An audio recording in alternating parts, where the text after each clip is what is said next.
High বন্ধুরা, আজকে শনিবারে আমার খুব হালকা টিফিন। আমি গরম গরম রুটি করেছি, সবার জন্যই হয়ে গেছে।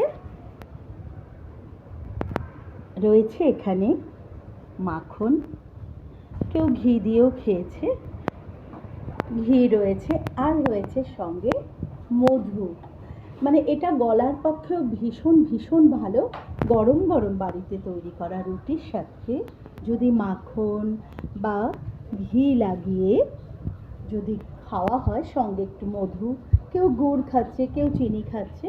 তো আমি নর্মালি গুড় খাই, চিনিটা কম খাই, কারণ চিনিটা খেতে আমাদের গুরুজি বারণ করে বলে চিনিটা অ্যাভয়েড করাই হয় প্রায়।